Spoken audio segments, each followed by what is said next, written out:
eşidən yox, dinləyən yox, sayan yox, danışmalıyam da. Federasiyadan mənə nə cavab oldu? Mənə dedilər ki, Rafael bezdirmirsən sən də. Cənab Prezidentə məktub yazdım və Cənab Prezidentdən də məktub gəldi ki, Zülfiyə Hüseynovunu işdən təmin edin. Həmin məktub gələndən sonra Cüdo Federasiyasına Rəşad Rəsullu mənə götürdü, sənə uyğun hələlik iş yoxdur. Vətəndaş mövqeyimlə Rayət İmam Əliyev. İlk öncə dəyərli izləyicilərim, hamınızı Dünya Azərbaycanlılarının Həmrəyliyi günü və qarşıdan gələn yeni il münasibəti ilə təbrik edirəm. Dəyərimizi dəyərləndirməsək dəyərdən düşərik. Karate üzrə fərdi yarışlarda 5 qat dünya çempionu Rafael Ağayev Guinness'in rekordlar kitabına düşüb. Amma digər ki, karateçimiz özünün dediyinə görə bizim İdman və Gənclər Nazirliyinin qara siyahısındadır. İclaslara çağırılmadığı üçün də Milli Karate Federasiyası vitse-prezidentliyindən istefa verib. Şöhrət ordeni Rafael Ağayev iclaslara çağırılmayacaqsa mənə maraqlıdır. Bəs o iclaslara kim çağırılır? Kim danışır? 5 qat dünya, 11 qat Avropa çempionu İdman Nazirliyinin qara siyahısındadırsa, bəs o ağ siyahıda kimlərdir? Maraqlıdır mənə. Bizim gəncliyimizin idealı, sambo və judoçu, 12 qat dünya çempionu, tərəqqi medalçısı Zülfiyə Hüseynovaya federasiyada iş tapılmırsa, bəs o federasiyada kimlər işləyir?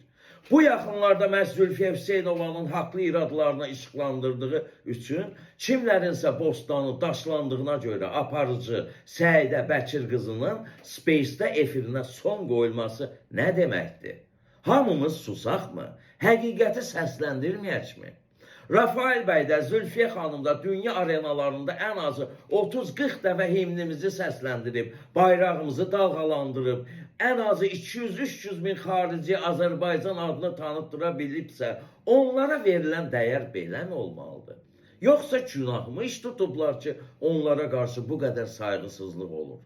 Elnur Məmmədli bir dəfə olimpiya çempionu oldu. Ölkə başçımız da haqlı olaraq jest etdi. Ona böyük məbləğdə pul mükafatı təqdim etdi. Ondan sonra bir çox iş adamları, məmurlar ölkə başçımızın jestindən qorxaraqmı deyim, yaltaqlanaraqmı deyim, hər nəysə Elnur Məmmədlinin mükafat, ev, hədiyyə yağışına tutdular. Ondan sonra Elnur Məmmədli idman karyerasını sonlandırdı.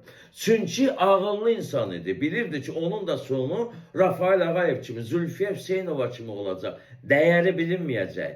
Bütün bu sadaladıqlarından sonra sizcə gələcəkdə hər hansı bir idmançımız himnimizi səsləndirməyə və bayrağımızı dalğalandırmağa maraqlı olacaqmı? Karifeylərimizə, çempionlarımıza dəyər vermək lazımdır. Cənablar, küstürmək yox. Bayrağımızı ucaldanların maddi ehtiyacları olmamalıdır. Bu idmançılar bir vaxtlar Azərbaycan futbolunun əfsanəsi maddi ehtiyac ucbatından küllü miqdarda borca düşən, həbsxanaya düşən Maşallah Əhmədovun gününə düşməməlidir.